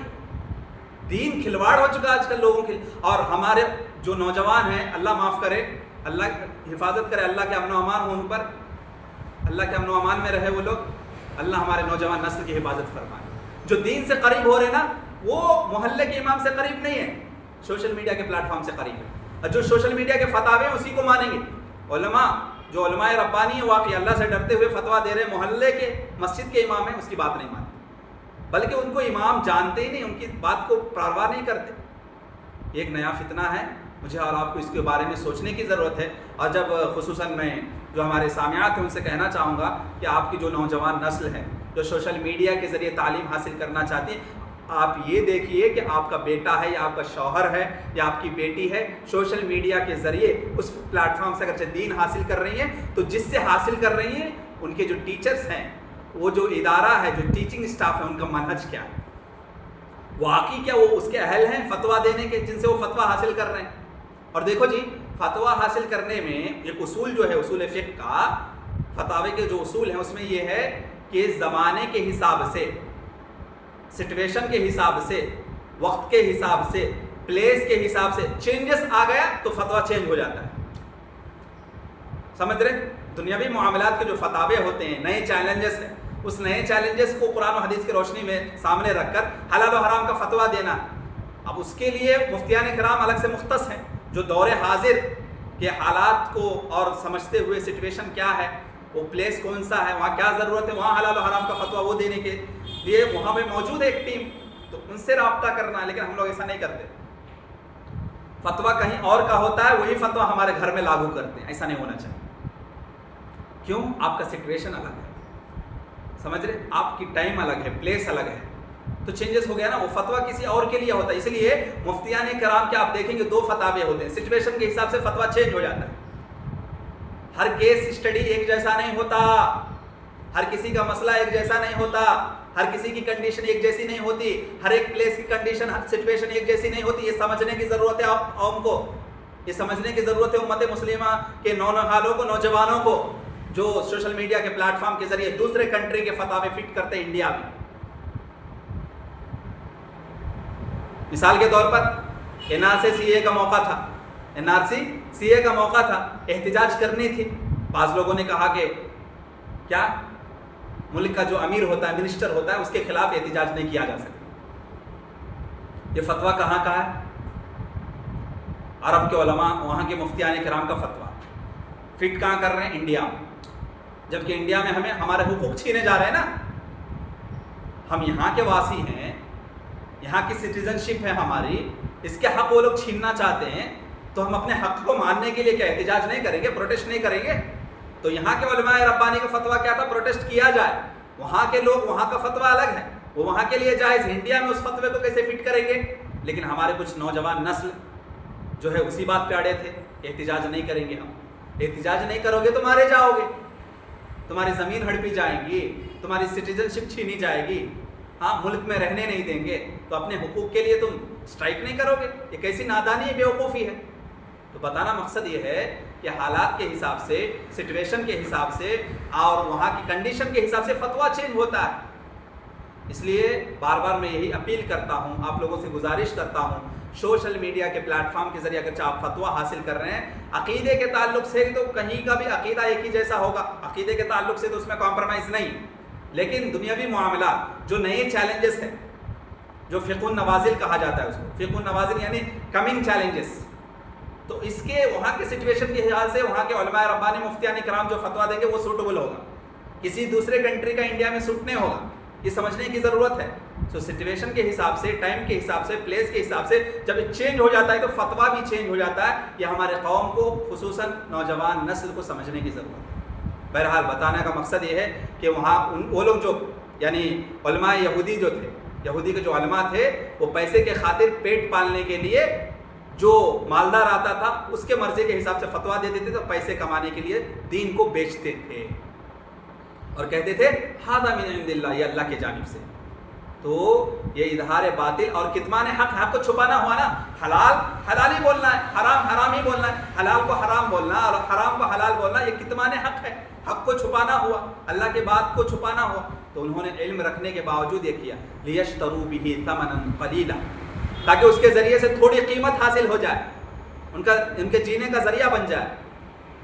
تو فنانشیل سپورٹ کی خاطر وہ لوگ فنانشیل بینیفٹ کے خاطر پیسہ کمانے کے چکر میں فتویٰ کو چینج کرتے تھے، شریعت کو بدلتے تھے. تو تمام دنیا اول سے لے کر آخر تک کتاب اللہ کے مقابلے میں بہت کم قیمت ہے ان کی.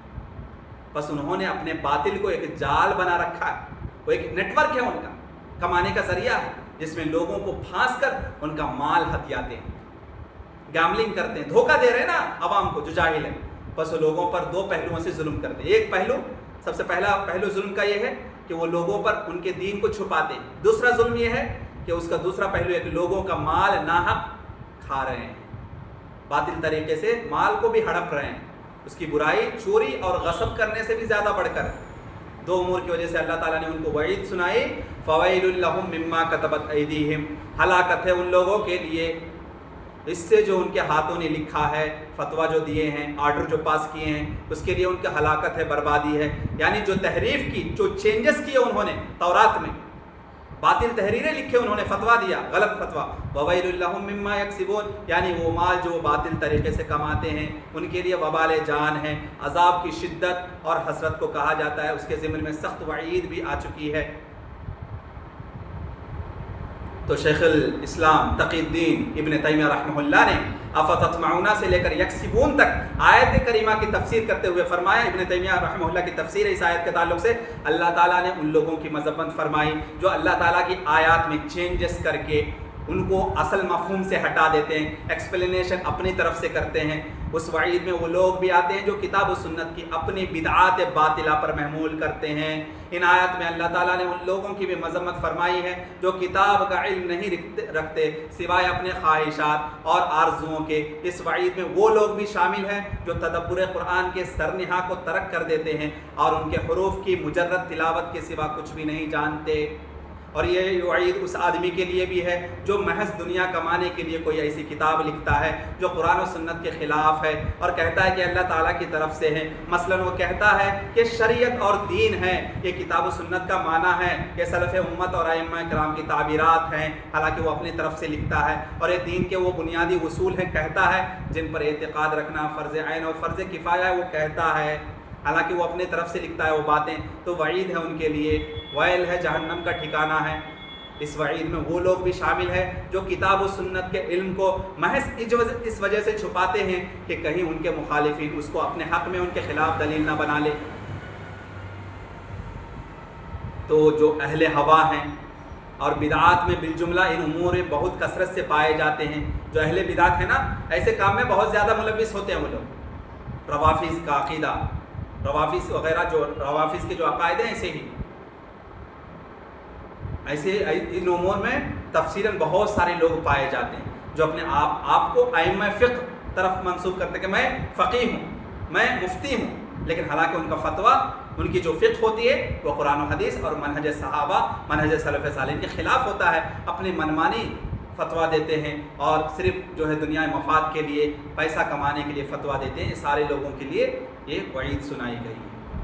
بہرحال دعا ہے رب العالمین سے کہ اللہ سبحانہ و تعالیٰ مجھے اور آپ کو علم راسخ اور وہ علم راسخ علماء ربانی کے پاس سے علم حاصل کرنے کی توفیق عطا فرمائے. اور کبھی کوئی علم دوسروں کو سمجھانے کی بھی نوبت آئے، اگر ہمارے پاس علم ہے تو اس علم کو کتمان علم نہ کرتے ہوئے فوراً جو ہے صحیح انداز میں سمجھانے کی توفیق دے. اگر وہ علم نہیں ہے تو فوراً بتا دینے کی توفیق دے کہ میں نہیں جانتا ہوں. لا ادری بول دینا بہتر ہے. جو نہیں جانتے کیوں فتویٰ دینا اس کا.